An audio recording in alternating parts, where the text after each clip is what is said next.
This video will briefly introduce performance art and art that requires participation. In performance art, the action or event is the art. So while some artists say that the process is very heavily part of their work, they still have a final object, which is the medium of the work. Performance, that event or that process, is the totality of the artwork itself. So as a result, it is the medium. When a performance or an object require audience interaction, that's actually participatory art, and it greatly overlaps with performance. Tangentially related, though I felt important to include, is relational aesthetics, which basically describes the way that people interact with each other as a community, or the way they interact with objects and spaces in an environment. Often you see relational aesthetics within installations, sculptures, performance, participatory art. It's all experiential or spatial works. However, I'm sure there are certain 2D works that maybe they read differently from up close rather than from far away, and that's changing the way that the viewer is interacting with the space. So I wouldn't say it's exclusive to those spatial works, but it is more common. Here I have a quote by performance artist Marina Abramovic. She says, "To be a performance artist, you have to hate theater. Theater is fake. There's a black box, you pay for a ticket, and you sit in the dark and see somebody playing somebody else's life. The knife's not real, the blood's not real, and the emotions are not real. Performance is just the opposite. The knife is real, the blood is real, the emotions are real. It's a very different concept. It's about true reality." And I don't think this is a true criticism of theater at all, though I do think that it helps to distinguish between the two. I'm sure there are exceptions to what I'm about to say, but I think it's a pretty safe line to draw. Theater is a facilitated production, whereas performance art is happening in the audience's space, sometimes including them, and trying to blur the lines between art and reality. We see some of the first performance art with the Futurists and the Dadaists. These avant-garde performances sought to agitate the audience rather than have them sit passively. Instead, they created a confrontational environment for their viewers. Performance was a way to directly bring art to people and reach a wider audience. And as a result, bringing it out of the institution, these artists rejected conventional understandings of theater and of art, and they really wanted to push the boundaries of that understanding.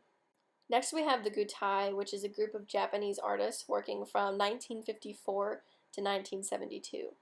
Their work sought to pursue pure and creative activity with great energy. Some of their artists performed things like painting with their feet, or shooting a canvas with pigmented bullets. Or, as we see here, there's an artist running through stretched mounted paper. And paper was seen culturally and traditionally as a treasured material. So in busting through them and ripping them open, the artist was actually symbolizing a rebellion, rejection, and skepticism of the post-war period. Next we have Swiss artist Jean Tinguely, whose work utilized play, movement, and change.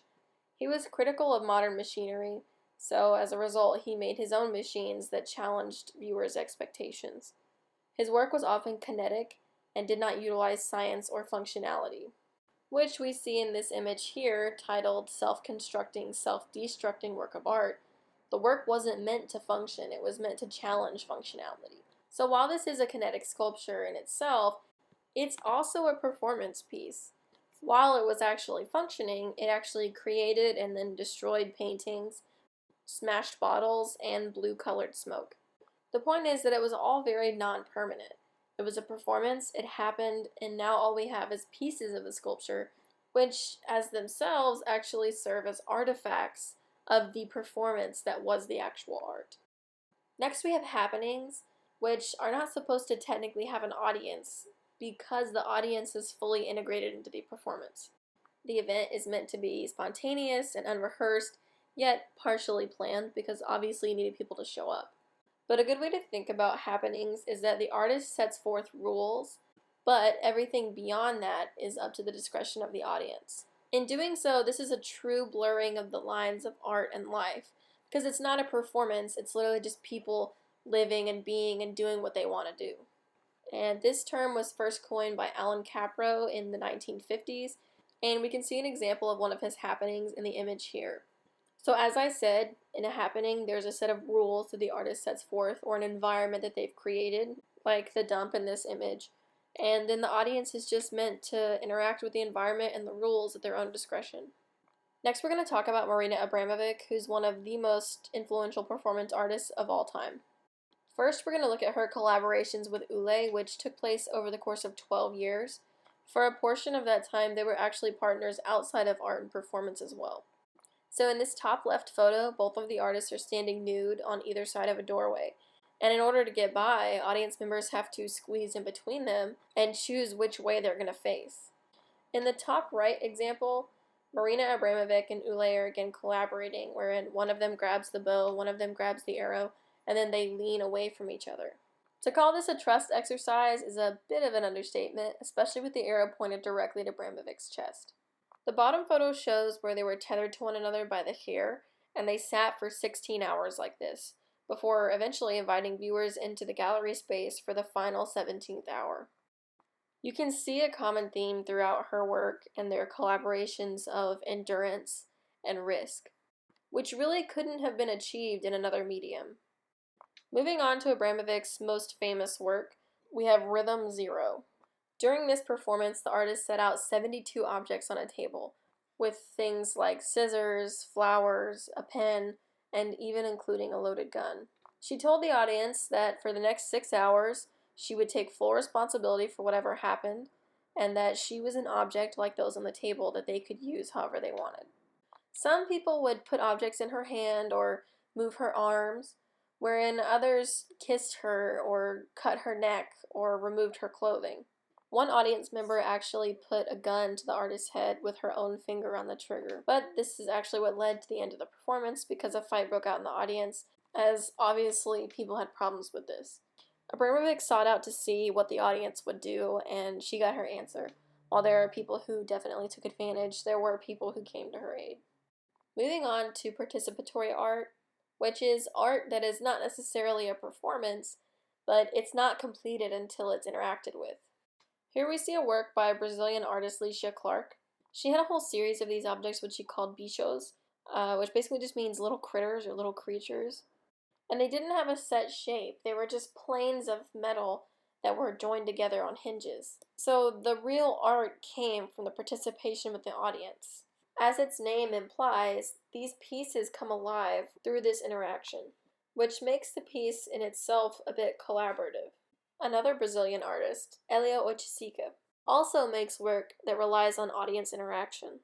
This top image that we see is actually from the same series as the man dancing, and these works are called parangoles, which are basically just pieces of cloth and plastic that are painted in interesting ways or include a political message.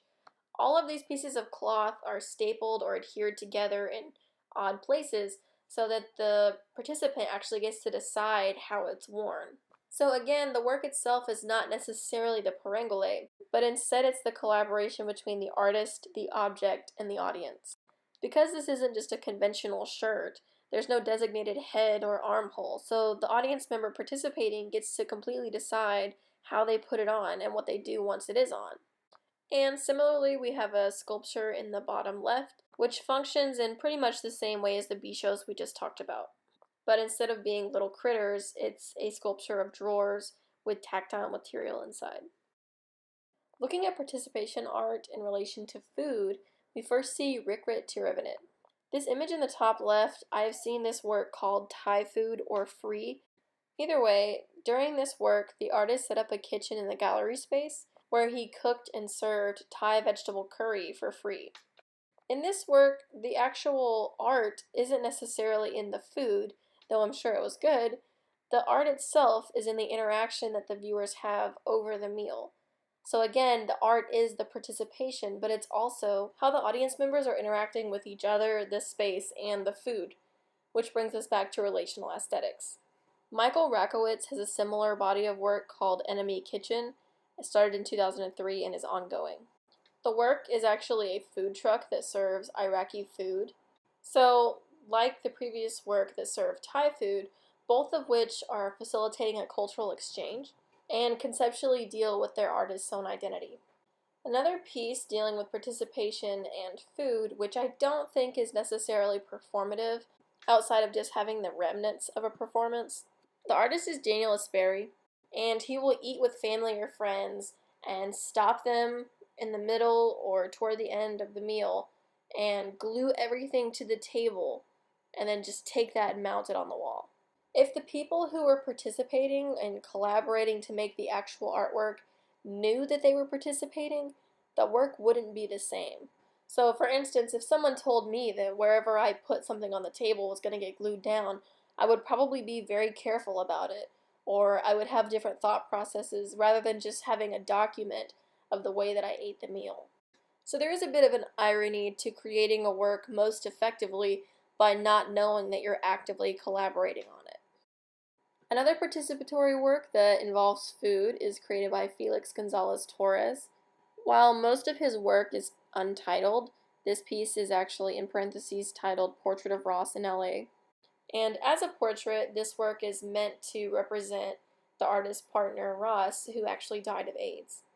The installation itself is made up of a pile of individually wrapped candies, and initially it will weigh 175 pounds, which is representative of Ross's weight before he got sick. However, as people take the candy, which they are invited to do, the weight goes down as the pile dwindles away, representing how Gonzalez Torres saw his partner's experience with AIDS. So this work really wouldn't make any sense unless the audience participated. It would just be a pile of candy that weighed 175 pounds. But the conceptual content really relies on the audience taking pieces of, quote, Ross with them and watching the pile get smaller and smaller. This artist has other works dealing with his experience of watching his partner die of AIDS and his own experience with AIDS, but he also has similar installations that are just stacks of paper wherein the audience can take those pieces with them as well. Next, we're going to talk about some major contemporary artists who are working in performance. And as with all of my videos in which I list contemporary artists, please feel free to research more. I'm giving you a very, very, very brief introduction, but I want to cover more artists and give you a wider scope of people you might be interested in, and then let you research further on your own. Up first, we have Yoko Ono, who is a major performance artist. She is a Japanese interdisciplinary artist ranging from film and performance to music and activism. Her work emphasizes the female body, politics, and peace. The image on the right is actually from her performance Cut Piece, wherein she had scissors and invited audience members to cut her clothing however they wanted to. Like we discussed in Abramovic's piece, she's really allowing the audience to hold a mirror to themselves by seeing what they do when they have that freedom. Next, we have a Spanish interdisciplinary artist working with performance, sculpture, video, and other media. His work addresses global issues and human rights, although they're often biographical in nature. Next, we have a Lebanese photographer, installation, and performance artist. Conceptually, her work focuses on representation and common humanity. Next, we have an Austrian photographer and performance artist. She utilizes her body and her performances to comment on the male gaze and the treatment of female bodies. In this right photo, she's actually letting people touch her body. Next, we have an American interdisciplinary artist known for her performance in sculpture. She uses her body in the process along with everyday items in order to analyze her connection to the world around her. This artist, who is also American, does performance film and multimedia. She uses her body many times along with props like raw meat and snakes. Her work looks at the interaction between bodies and power.